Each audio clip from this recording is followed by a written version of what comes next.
Hello and welcome to my YouTube channel where I talk about books and authors that I like. Today we are going to have a spoiler-free discussion about Ira Levin, an American novelist and playwright, perhaps best known for his novel Rosemary's Baby and his play Death Trap, both of which were made into successful movies. In fact, a lot of Ira Levin's works were made into successful movies, but in this video we are going to focus solely on his novels. Ira Levin wrote 7 novels beginning in the 1950s all the way up to the late 1990s, and I'm going to rank them based on my opinion from my least favorite to my favorite. Of course, you may disagree. Please leave your comments below. I'd be curious to hear what your favorite Ira Levin books are and what it is you like about this author. Now, on with the ranking. And starting us off at number 7 is Son of Rosemary. Published in 1997 as a sequel to Rosemary's Baby, Son of Rosemary would be Ira Levin's last novel, and in my opinion, his weakest. It opens with Rosemary waking from a 27-year coma. She learns that her son is famous and adored by nearly everyone around the world. Son of Rosemary, I think, lacks the tight pacing and page-turning tension of his other books. In fact, it reads more like a first draft. Like when he was writing it, he didn't know where the story was headed, and he didn't go back and try to work it out either. The ending sadly confirms this suspicion, I think. The characters are constantly snacking, so I think Ira Levin must have been hungry when he was working on the manuscript, and it's difficult to stay focused when you're hungry, which would account for a lot of the meandering that the story goes through. As much as I love Ira Levin's work, Son of Rosemary is not a book I can recommend, unless you want to use it for a drinking game and take a shot every time one of the characters kisses another character on the cheek and see how many pages you can get through before you're passed out on the floor. Moving on. Coming in at number 6 is This Perfect Day. This Perfect Day was Ira Levin's 3rd novel, published in 1970. It's hard sci-fi, reminiscent of A Brave New World, where a future utopian society keeps the population subjugated and docile through propaganda and notably through mandatory drugs, which they call in the book medication. Hard sci-fi is a tough sell on me. I'm not particularly a fan of the genre. I do, however, like the wordplay that is often featured in these kinds of dystopian works. That is what I enjoyed most in This Perfect Day. For example, when a character gets angry or frustrated, they'll curse using words like fight or hate. Fight you, you lousy brother hater. That kind of thing, which I thought was fun. This Perfect Day explores themes that are common in Ira Levin's work. Technology used for nefarious ends. The dangers of conformity, classism, or the aspirations of integrating a higher socioeconomic class. And like Son of Rosemary and other works by Ira Levin, it also contains bizarre or unsettling sexual interactions. However, this book, in my opinion, goes too far in that respect. It contains a scene of sexual assault, which I could have done without. But in contrast to that particular scene, the story, like in Ira Levin's other books, unfolds with a tight, quick pace. It has campy or cheesy playfulness to it, with plot twists and over-the-top villains. If you like cheesy, hard sci-fi, there's a chance you'll like this book too. I like cheese, but sci-fi, not so much. So This Perfect Day comes in at number 6. And coming in at number 5, Sliver. Sliver was Ira Levin's 6th novel, his penultimate novel, published in 1991. The name Sliver refers to a sliver building, which in architecture is a tall, slender residential complex built close to the street and squeezed between its neighboring buildings. Sliver tells the story of a young woman, an editor, who moves into a sliver building, which, because of its modernity and its prime Manhattan location, should be inaccessible for someone of her economic class. But due to recent deaths in the building and other factors, she manages to get an apartment there.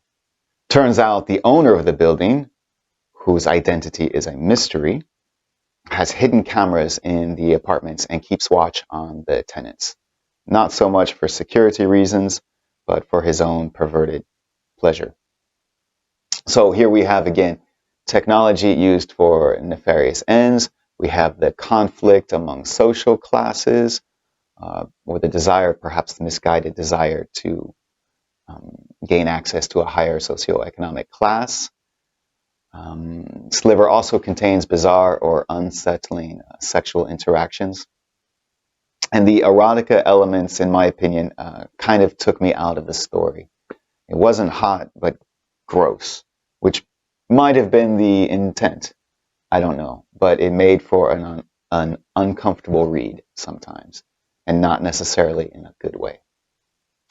It has plot twists, an over-the-top villain, cheesy camp playfulness to it, and a heroic cat, which is a big plus for me.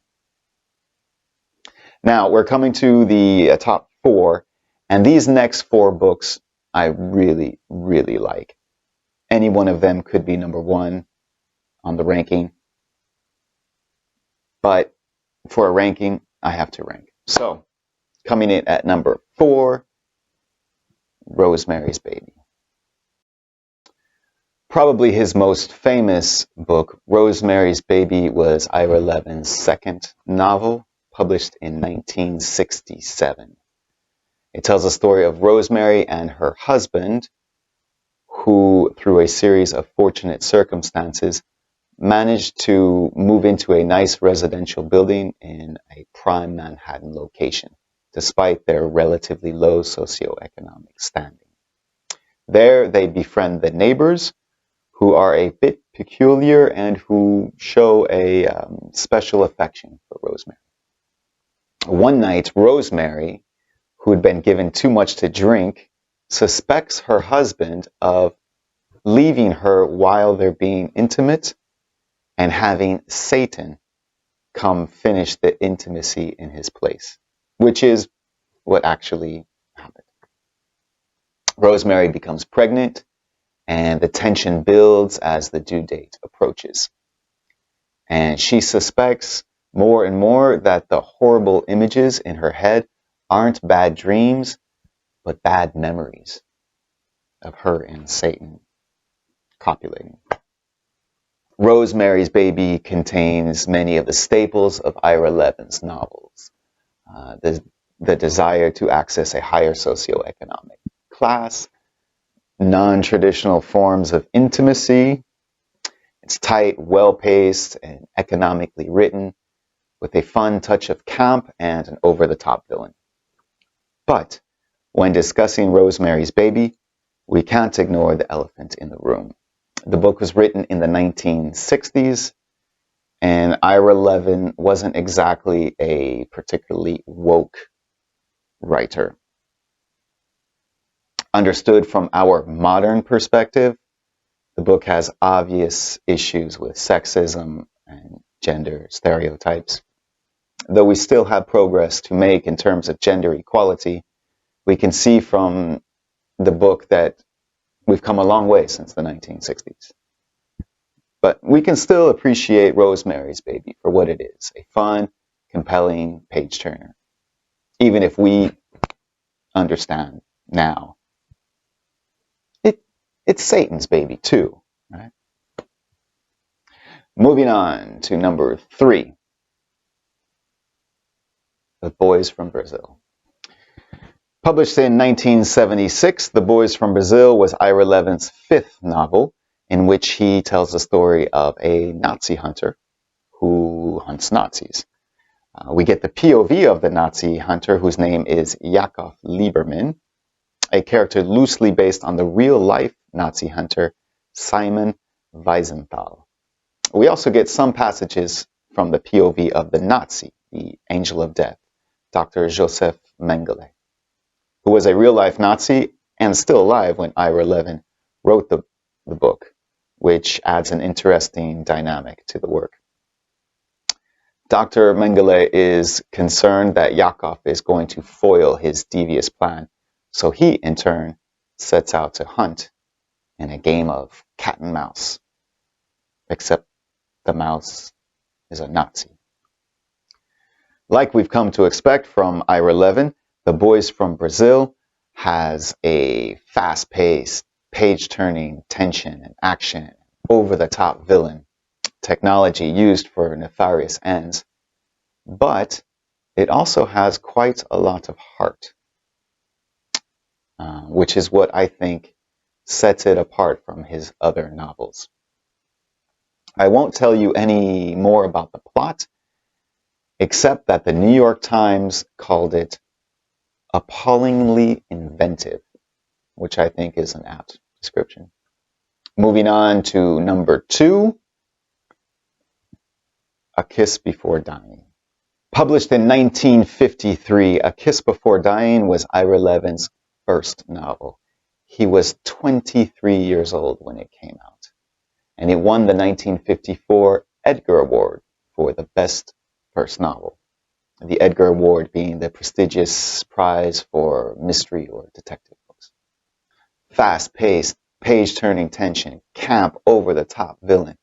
And in this book, he really leans into that theme he loves to explore, the conflict between the classes, or the desire to climb the socioeconomic ladder. In A Kiss Before Dying, a young man from working-class parents feels he is entitled to more. So he tries to marry into money. It doesn't work out the first time, so he tries again and again. The book is divided into 3 sections, each section telling the tale of his attempt to marry into money. These 3 stories lead from one to the other until they culminate in the dramatic conclusion. There have been at least 2 movies made from this book and countless other stories that imitate it or pay homage to it. A Kiss Before Dying is loads of fun, a fast-paced page-turner, and it comes in at number 2, which means that coming in at number 1 as my favorite Ira Levin book is The Stepford Wives.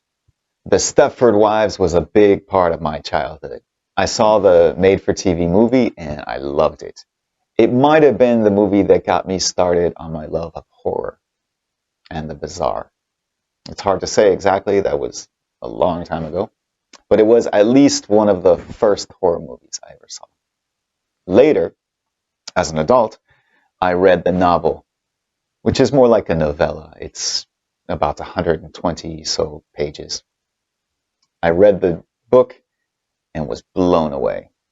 The book is legit scary, I think, and it's over-the-top silly in a way, too, with its social satire. So you can read it many times and come away with something different each time. You can read it for a laugh, you can read it for a scare, for its commentary on consumerism, or its condemnation of our patriarchal society and the consequential subjugation of women. It's super impressive how layered the story is, and it shows just how economical a writer Ira Levin was to create such a rich, compelling, and thought-provoking story in so few pages. It was his 4th novel, published in 1972. It tells the story of a family, the Eberhards, who move into a well-to-do suburb in Connecticut. This story is told through the POV of the mother and wife, Joanna. She has trouble fitting into the community. Then she doesn't really know if she wants to fit in.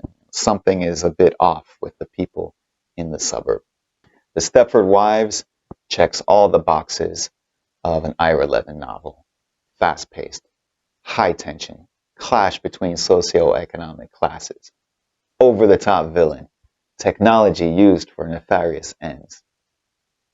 In addition to the 2 movie adaptations, the Stepford Wives went on to spawn several movie sequels and has become so iconic in the sci-fi horror genre that the story's been referenced and copied and satirized countless times. Even if you don't know what it's about, when you read it, chances are the story will be very familiar to you. It's an American classic for good reason, and it's my favorite Ira Levin. So there it is, my ranking of Ira Levin's novels. I'd be curious to hear your opinion of Ira Levin, an author I really like. If you liked this ranking, let me know. Hit like, hit subscribe. I'd like to do more rankings of authors I like, but I have a lot of reading to do first. Speaking of reading, I'll encourage you to check out Ira Levin's books. I also have books out. The Orthography of Madness and Misgivings. This is a compilation of short stories that were published in other anthologies and literary reviews. The book is divided into 5 sections, each section representing the country I was living in the time of writing those stories, and each section is prefaced with a short biographical essay. It's like a travel log fiction, if that's a thing. I also have a short compilation of modern horror fables, stories to tell your children, assuming you are a very bad parent. It's a very tongue-in-cheek compilation, definitely not scary, but fun, I like to think. Check them out, let me know what you think, and thank you for watching.